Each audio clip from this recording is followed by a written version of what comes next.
la qualification. Mais Tassirou xam nga entraîneur dafa laaj légitimité également population bi.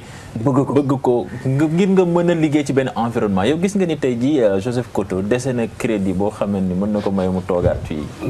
mais là man bon en tant que technicien dama yaakaar ne que ni Koto war na mën a continuer pour yóbbu équipe bi fi nga xam ne. mais est-ce que nekku leen de affaire corporation les entraîneurs. solidarité de corps. solidarité de corps mais non même sans cela xam man liggéey naa Koto.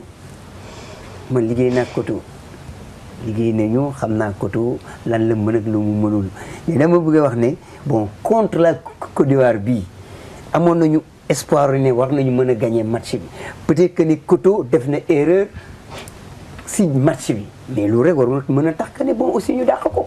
parce que bon l'erreur est humaine parce que yow tey jii si li ngay liggéey nii yow. mën nañu l'entraîneur il a pas droit à l'erreur. comment. l'entraîneur il a pas droit à l'erreur. ah non si alors Fatou. l'entraîneur am na droit à l'erreur. non. alors am na Abdoulaye Der mi may wax ne kuy dawal avion amoo droit def erreur. Abdoulaye Der moom. En fait sur le cas Koto il y a besoin de s'arrêter là-dessus. Parce que, et au-delà même de Koto, c'est valable pour tous les entraîneurs qui sont passés à la tête de cette sélection.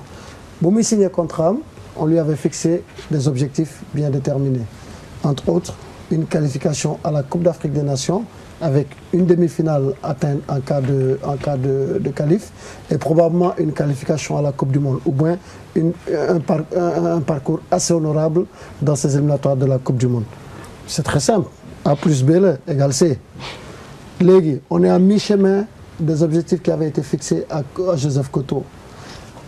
Am nañu élimination bu douloureuse boo xam ne tax na public bi réagir nit ñi saaga sànni xeer gaañ nit ñi léegi nañu évaluer liggéey bi Joseph Koto jot a def ba mu nekkee entraîneur ak léegi à mi-parcours bu ñu seetee liggéey bi évaluer ko mu doy leen ñu tirer les conséquences. Si son bilan est négatif, il sera obligé de partir. Il n'a pas le choix.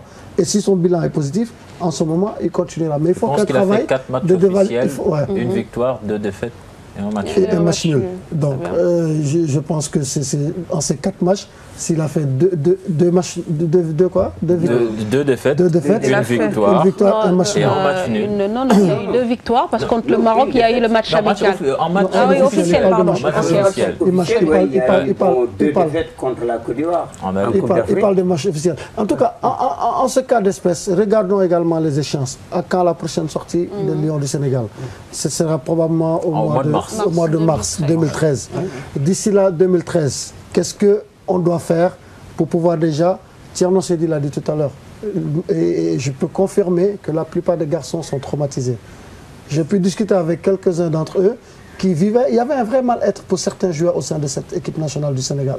Donc aujourd'hui, pour répartir de nouvelles bases, il faut sortir une liste de 40 joueurs susceptibles d'intégrer la sélection nationale du Sénégal, les démarcher chacun un à un, leur parler, leur dire ce qu'on attend d'eux, pour voir comment faire repartir cette équipe nationale.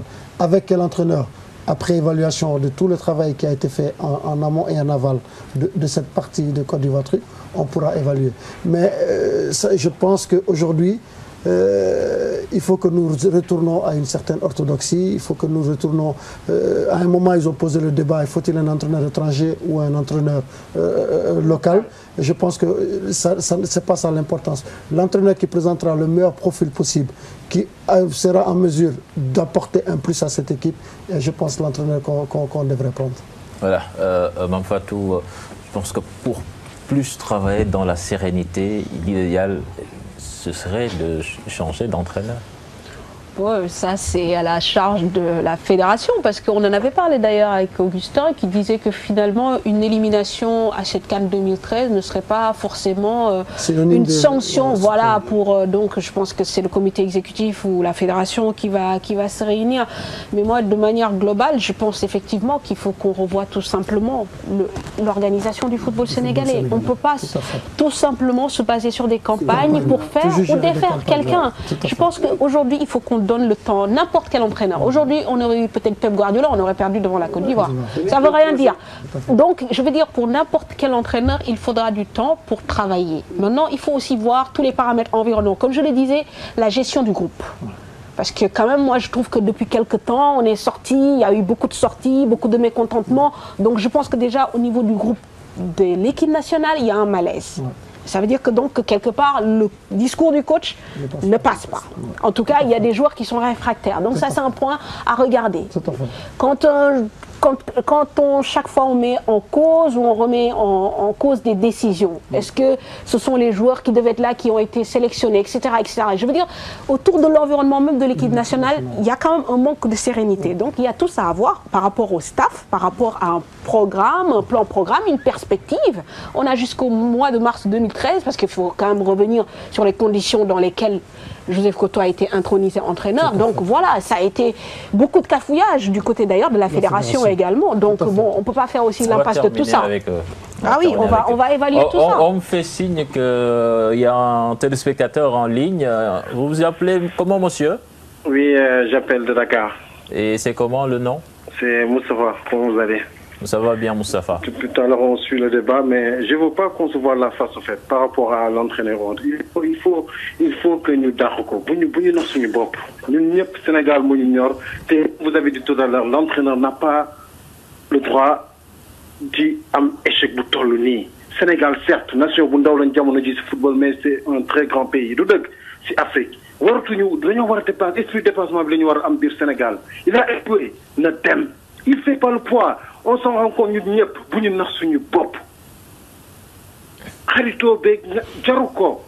fait pas le poids.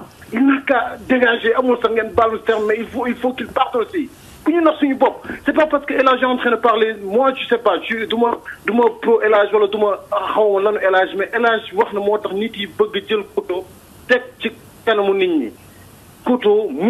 fait pas le poids. Il ne fait pas le poids. Arrêtez ça aussi. Il ne fait pas le poids. Il y a un entraîneur local qui fait le poids. Qu'est-ce qu'il a gagné? Arrêtez ça.